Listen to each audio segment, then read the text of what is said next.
Hello finance people, నేను మీ CA Manjunath. మన stock market series of వీడియోలో మనం 6th వీడియోకి వచ్చేసామండి. సో మనం ఈ వీడియోలో ఏం మాట్లాడబోతున్నామో ఒకసారి చూద్దాం.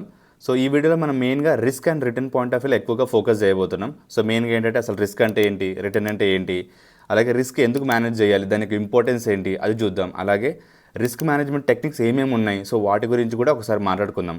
అలాగే మన పోర్ట్ఫోలియోని ఎలా అలొకేట్ చేసుకోవాలి, ఒక ఐడియల్ పోర్ట్ఫోలియోకి ఎంత స్టాక్స్ ఉండాలి, ఎంత బాండ్స్ ఉండాలి, ఇలా ఈ పాయింట్లో కూడా ఒకసారి మాట్లాడుకుందాం. దీంట్లో ఏజ్ రూల్ అనే కాన్సెప్ట్ కూడా ఇంక్లూడ్ చేద్దాం.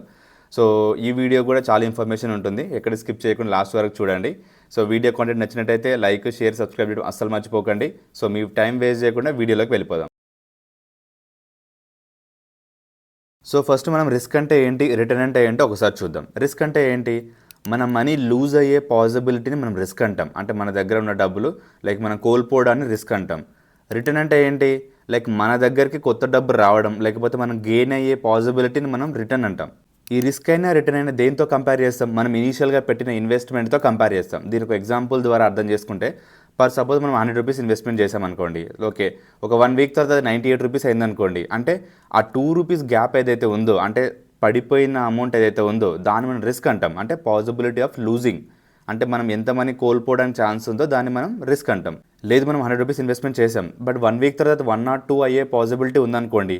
ఆ ఎక్స్ట్రా 2 రూపీస్ ఏదైతే గెయిన్ చేస్తున్నామో దాన్ని మనం రిటర్న్ అంటాం. అంటే the possibility of gaining the money, మనకు ఎక్స్ట్రాగా మనం పెట్టిన ఇన్వెస్ట్మెంట్తో పోలిస్తే ఎక్స్ట్రాగా వచ్చే దాన్ని మనం రిటర్న్ అంటాం. ఈ రిస్క్కి ఈ రిటర్న్కి ఒక రిలేషన్షిప్ ఉంది. ఏంటంటే higher the risk higher the reward. అంటే మనం ఎంత రిస్క్ తీసుకుంటే అంత రిటర్న్ వస్తుంది. బట్ ఇక్కడ మనం గమనించాల్సింది ఏంటంటే, ఎంత రిటర్న్ రావడానికి ఛాన్స్ ఉందో అంత కోల్పోవడానికి కూడా ఛాన్స్ ఉంది. దీన్ని మనం ఒక ఎగ్జాంపుల్ ద్వారా అర్థం చేసుకుంటే, సపోజ్ ఎఫ్డీలో ఇన్వెస్ట్మెంట్ చేశారనుకోండి. ఓకే, సపోజ్ మీకు ఇయర్లీ 6 to 7% ఫిక్స్డ్ ఇంట్రెస్ట్ వస్తుంది. క్వార్టర్లీ కానీ 6 months కానీ ఇయర్కి ఒకసారి కానీ యాజ్ పర్ అగ్రిమెంట్ మీకు మీరు వద్దన్నా సరే ఇంట్రెస్ట్ వచ్చి పడుతుంటుంది మీ అకౌంట్లో. But when it comes to stock, అంటే మీరు ఒక స్టాక్స్లో ఇన్వెస్ట్ చేశారనుకో, సపోజ్ రిలయన్స్ కంపెనీ స్టాక్స్లో పెట్టారనుకోండి. సో ఇక్కడ ఏం జరగవచ్చు, ఇయర్కి ఒకసారి 20-30% గెయిన్ అవ్వడానికి ఛాన్స్ ఉంది. At the same time market అటు ఇటు అయితే 20-30% పడిపోవడానికి కూడా ఛాన్స్ ఉంది. సో ప్రతి ఇన్వెస్ట్మెంట్లో మనం తీసుకునే రిస్క్కి మనకు వచ్చే రిటర్న్కి ఈ రెండింటిని కంపారిజన్ చేస్తే మన ఇన్వెస్ట్మెంట్ ఆప్షన్స్ అన్ని 3 levelsగా మనం డివైడ్ చేయొచ్చు. ఒకటి వచ్చేసి లో రిస్క్, సెకండ్ వచ్చేసి మీడియం రిస్క్, థర్డ్ వచ్చేసి హై రిస్క్. మరి దీంట్లో ఏమేమి కవర్ అవుతాయంటే, లో రిస్క్లో మనం చూసుకుంటే ఎఫ్డీ కానీ లేకపోతే గవర్నమెంట్ బాండ్స్ కానీ ఏవైతే స్టేబుల్ ఇన్కమ్స్ వస్తాయి వితౌట్ రిస్క్, సో దాన్ని మనం లో రిస్క్లో పడేస్తాం. మీడియం రిస్క్ అంటే ఏంటి, బ్లూ చిప్ స్టాక్స్ కానీ లేకపోతే మ్యూచువల్ ఫండ్స్ కానీ. మ్యూచువల్ ఫండ్స్లో ఏవి, డెట్ కానీ మిక్స్డ్ కానీ. మరి మ్యూచువల్ ఫండ్స్లో డెట్ మిక్స్డ్ అంటే ఏంటని అడగండి. సో ఆల్రెడీ మన ఛానల్లో కంప్లీట్ వీడియో ఉంది మ్యూచువల్ ఫండ్ గురించి. సో దాన్ని ఒకసారి రెఫర్ చేయండి, మీకు కంప్లీట్ ఐడియా వచ్చేస్తుంది. దాని తర్వాత హై రిస్క్ పాయింట్ ఆఫ్ వ్యూలో ఏంటి, క్రిప్టో కరెన్సీస్ కానీ లేకపోతే mutual funds but equity oriented. So ఇవన్నీ ఏవైతే ఉన్నాయో కంపారిటివ్లీ వీటితో వేరే వాటితో కంపేర్ చేసి ఇవి చాలా హైలీ రిస్క్ అంటున్నామంటే హై రివార్డ్ వస్తుంది, అలాగే హైగా కోల్పోవడానికి కూడా అంతే పాసిబిలిటీ ఉంటుందని అర్థం. ప్రతి ఇన్వెస్టర్ తన ఇండివిజువల్ ఇన్వెస్ట్మెంట్ గోల్స్ ఏవైతే ఉంటాయో వాటికి మ్యాచ్ అయ్యేటట్టు ఇన్వెస్ట్మెంట్స్ చేయాలి. సపోజ్ తన ఇన్వెస్ట్మెంట్స్ అనేవి సేఫ్ సైడ్లో ఉండాలనుకుంటున్నాను అనుకోండి. సో లో రిస్క్ కేటగిరీలో ఏవైతే ఇన్వెస్ట్మెంట్ ఆప్షన్స్ ఉన్నాయో వాటికి వెళ్ళొచ్చు. లేదు నాకు లో రిస్క్లో రిటర్న్ మరీ తక్కువ వస్తుంది, సో కొంచెం నేను రిస్క్ తీసుకోవడానికి రెడీగా ఉన్నాను, సో దట్ కొంచెం రిటర్న్ పెంచుకుందాం అనుకుంటే మీడియం రిస్క్లో కేటగిరీలో ఏవైతే ఇన్వెస్ట్మెంట్ ఆప్షన్స్ ఉన్నాయో వాటికి వెళ్ళొచ్చు. లేదు నాకు హై రిటర్న్స్ కావాలి, నేను హై రిస్క్ తీసుకోవడానికి రెడీగా ఉన్నాను అనుకుంటే హై రిస్క్ పాయింట్ ఆఫ్ వ్యూలో ఏవైతే ఇన్వెస్ట్మెంట్ ఆప్షన్స్ ఉన్నాయో వాటికి వెళ్ళొచ్చు. బట్ మీరు ఇక్కడ గుర్తుపెట్టుకోవాల్సింది ఏంటంటే, మీరు తీసుకునే ప్రతి ఇన్వెస్ట్మెంట్ ఆప్షన్ అది ఏదైనా అవ్వచ్చు, ఐదర్ ఇట్ కుడ్ బి లో risk, medium are high risk, ఏదైనా సరే ఖచ్చితంగా it comes with a risk. కాబట్టి రిస్క్ మేనేజ్మెంట్ చేయడం చాలా ఇంపార్టెంట్. సో ఆ రిస్క్ మేనేజ్మెంట్ చేయాలంటే మనకున్న టెక్నిక్స్ ఏంటి అంటే, లాట్ ఆఫ్ టెక్నిక్స్ ఉన్నాయి. అందులో డైవర్సిఫికేషన్ అవ్వచ్చు, పోర్ట్ఫోలియో రీబ్యాలెన్సింగ్ అవ్వచ్చు, లేకపోతే హెడ్జింగ్ అవ్వచ్చు. సో డైవర్సిఫికేషన్ పోర్ట్ఫోలియో రీబ్యాలెన్సింగ్ ఈ రెండు కూడా మనం ఈ వీడియోలో కంప్లీట్గా మాట్లాడబోతున్నాం. బట్ హెడ్జింగ్ అంటే ఏంటి, నార్మల్గా మనం స్టాక్స్లో ఇన్వెస్ట్మెంట్ చేస్తే బీట్ బి ఎనీ కమోడిటీస్ కూడా అవ్వచ్చు. సో దాంట్లో ఇన్వెస్ట్మెంట్ చేస్తే దీంట్లో నాకు పొటెన్షియల్గా లాసెస్ రావచ్చు అని మీకు ఎప్పుడైతే అనిపిస్తుందో, దీన్ని కాపాడుకోవడానికి రివర్స్ పొజిషన్గా మనం ఫ్యూచర్స్ కానీ లేకపోతే ఆప్షన్స్ కానీ దీంట్లో ఇన్వెస్ట్మెంట్ చేస్తాం. సో యాక్చువల్గా ఈ వీడియోలో నేను హెడ్జింగ్ గురించి మాట్లాడట్లేదు. ఒకవేళ మీకు దీని మీద ఇంట్రెస్ట్ ఉండి దీని మీద కంప్లీట్గా డీటెయిల్గా వీడియో కావాలంటే కామెంట్ సెక్షన్లో పింక్ చేయండి. ఎక్కువ మంది కామెంట్ చేస్తే ఖచ్చితంగా దీని మీద డీటెయిల్గా వీడియో చేయడానికి ట్రై చేస్తాను. అదర్ దెన్ దట్ మనం ఈ డైవర్సిఫికేషన్, పోర్ట్ఫోలియో రీబ్యాలెన్సింగ్ కంప్లీట్గా మనం ఈ వీడియోలో మాట్లాడుకుందాం. Don't put all your eggs in a single basket. So investments గురించి మాట్లాడే ప్రతి ఒక్కరు చెప్పే కామన్ సెంటెన్స్ ఇది. సో దీని యొక్క రియల్ మీనింగ్ ఏంటి? ఫర్ సపోజ్ మీ దగ్గర ఉన్న అమౌంట్ మొత్తం ఎక్స్ అనే కంపెనీలో ఇన్వెస్ట్మెంట్ చేశారనుకోండి. ఫర్ సపోజ్ ఎక్స్ అనే కంపెనీ మొత్తం బ్యాంక్రప్సీ అయింది, అంటే లైక్ అప్పుల్లో పడిపోయి కంపెనీ క్లోజ్ అవుతుంది అనుకోండి. సో మీరు పెట్టిన ఇన్వెస్ట్మెంట్ అంతా పోయినట్టే కదా. అదే ఒకవేళ ఫర్ సపోజ్ మీ దగ్గర ఉన్న అమౌంట్ మొత్తం ఎక్స్ కంపెనీతో పాటు ఇంకా మల్టిపుల్ కంపెనీస్లో, అంటే ఇంకో 2-3 కంపెనీస్లో డివైడ్ చేసి పెట్టి ఉంటే, ఫర్ సపోజ్ ఎక్స్ అనే కంపెనీ బ్యాంక్రప్సీ అయిపోయినా, అంటే మొత్తం మూతపడిపోయినా సరే, మీకు ఈ కంపెనీస్లో ఇన్వెస్ట్మెంట్ చేశారు కాబట్టి ఈ పోర్షన్ మాత్రమే పోయేది. లేదా ఎక్స్ కంపెనీ కాకుండా మిగిలిన కంపెనీస్లో మీరు ఏదైతే ఇన్వెస్ట్మెంట్ చేశారో అది మంచిగా గ్రో అయ్యింది అనుకోండి, సో దీంట్లో వచ్చిన లాస్ కూడా మీకు దీంట్లో కవర్ అయ్యేది. సో ఒక్క ఇన్వెస్ట్మెంట్ ఆప్షన్ కాకుండా మల్టిపుల్ ఇన్వెస్ట్మెంట్ ఆప్షన్స్కి వెళ్ళినప్పుడు మీ రిస్క్ అనేది స్ప్రెడ్ అవుతుంది. ద పవర్ ఆఫ్ స్ప్రెడ్డింగ్ రిస్క్ని మనం డైవర్సిఫికేషన్. ఇన్వెస్ట్మెంట్ చేస్తున్నారంటే అది రిస్క్. సో ఆ రిస్క్ని మీరు ఎన్ని దాంట్లలో డివైడ్ చేస్తున్నారు, ఎన్ని ఇన్వెస్ట్మెంట్ ఆప్షన్స్లో డివైడ్ చేస్తున్నారు అన్న దాన్ని బట్టి మీ రిస్క్ తగ్గుతుంది. దాన్ని మనం డైవర్సిఫికేషన్ కాన్సెప్ట్ అంటాం. సో మనకి డైవర్సిఫికేషన్ కాన్సెప్ట్లో మెయిన్ గోల్ ఏంటంటే మన రిస్క్ని తగ్గించుకోవాలి. రిస్క్ తగ్గితే ఆటోమేటిక్గా రిటర్న్ పెరుగుతుంది. సో అది ఎలా అంటే ఒక ఎగ్జాంపుల్ ద్వారా చూద్దాం. సపోజ్ ఏ బి ఇద్దరు ఫ్రెండ్స్ ఉన్నారు. సో ఏ వచ్చేసి ఎక్స్ కంపెనీలో ఇన్వెస్ట్మెంట్ చేశాడు 100 రూపీస్ అనుకోండి. బి కూడా సేమ్ 100 రూపీస్ ఇన్వెస్ట్మెంటే, బట్ 2 కంపెనీస్లో ఇన్వెస్ట్మెంట్ చేశాడు. ఎక్స్ కంపెనీలో అలాగే వై కంపెనీలో 50 రూపీస్ అనుకుందాం. సో 1 వీక్ తర్వాత ఏం జరిగిందంటే ఎక్స్ కంపెనీ 2% పడిపోయింది.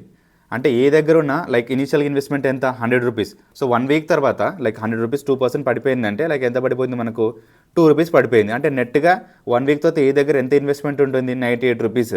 అంటే నెట్గా లూజ్ అయింది ఎంత ఏ అంటే 2 రూపీస్ లూజ్ అయ్యాడు. సో ఇప్పుడు బి పాయింట్ ఆఫ్ వ్యూలో చూద్దాం. సో ఎక్స్ కంపెనీ 2% లూజ్ అయింది కాబట్టి లైక్ ఎక్స్ దగ్గర 50 రూపీస్ పెట్టాడు తను ఇన్వెస్ట్మెంట్. సో దాంట్లోంచి 2% అంటే 1 రూపీ పోతుంది, అంటే 49 రూపీస్. సో వై కంపెనీలో అసలు ఏం జరగలేదు, అలాగే స్టేబుల్గా ఉందనుకుందాం ఫర్ సపోజ్. సో అది 50 రూపీస్ అలాగే ఉంటుంది. సో ఎక్స్ కంపెనీలో నెట్గా 49 రూపీస్ ఉంది, వై కంపెనీలో 50 రూపీస్ ఉంది, అంటే మొత్తం కలిపితే 99. అంటే 1 వీక్ కింద 100 పెట్టాడు బి, ఇప్పుడు తన దగ్గర నెట్ ఇన్వెస్ట్మెంట్ 99. అంటే ఎంత లూజ్ అయ్యాడు 1 రూపీ లూజ్ అయ్యాడు. ఏ దగ్గర డైవర్సిఫికేషన్ లేకుండా 2 రూపీస్ లూజ్ అయ్యాడు.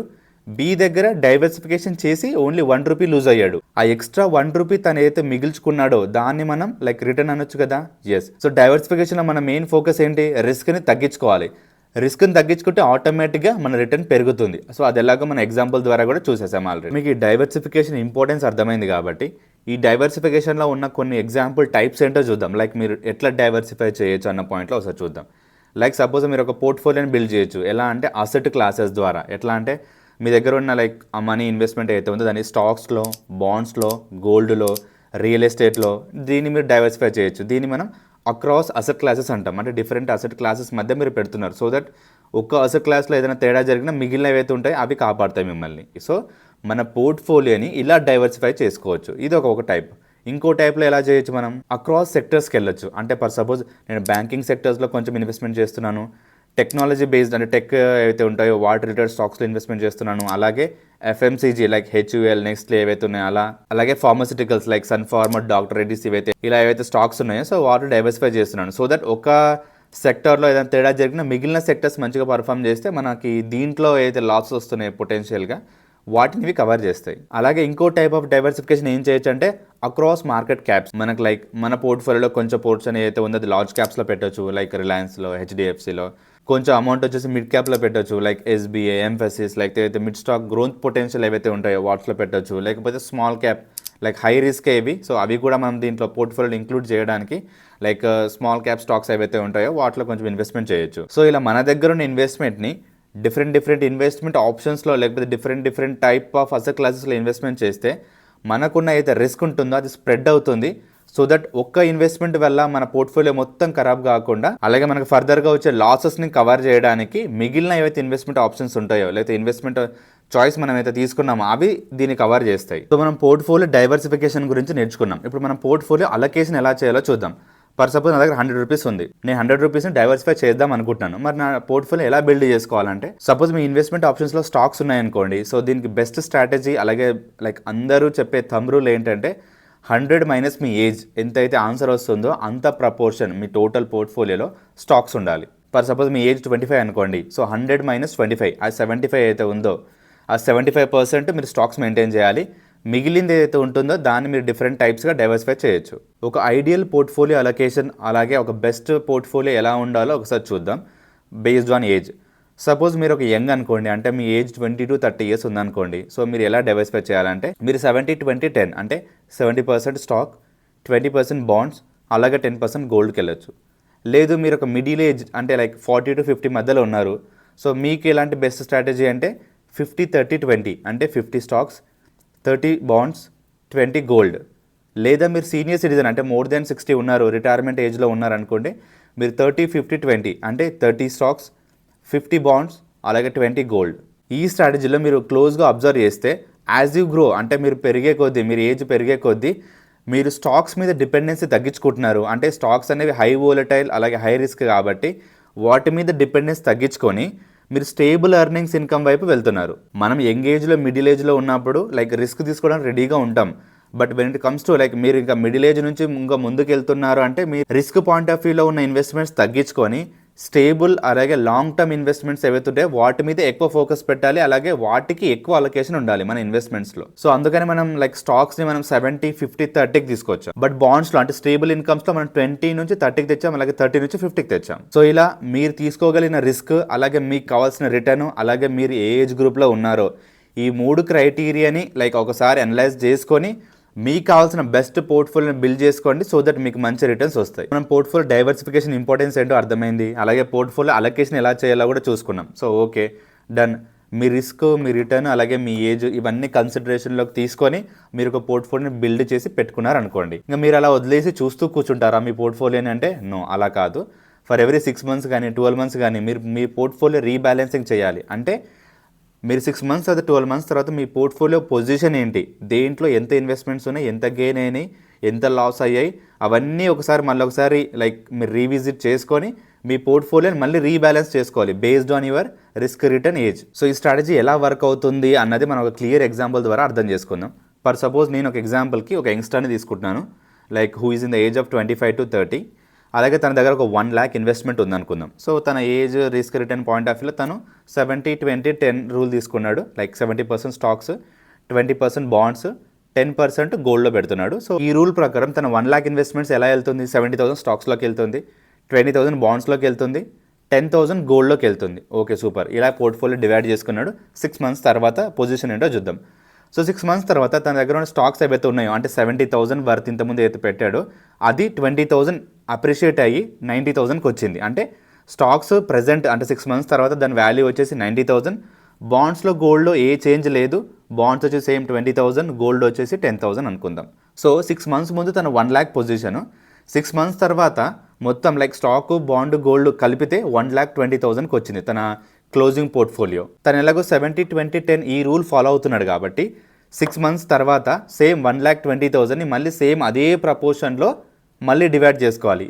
ఎలా అంటే సేమ్ 1,20,000 నేను మళ్ళీ 70% అయితే ఉందో అంటే 84,000 స్టాక్స్లో పెడతాను. అలాగే ఆ 1,20,000లో 20% అంటే 24,000 బాండ్స్లో పెడతాను.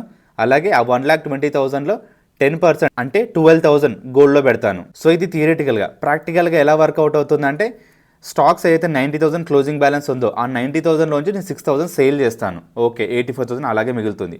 ఈ 6,000 సేల్ చేసి క్యాష్ వచ్చి ఉంటుంది కదా, ఆ క్యాష్లో మళ్ళీ 4,000 బాండ్లో పెడతాను, 2,000 గోల్డ్లో పెడతాను.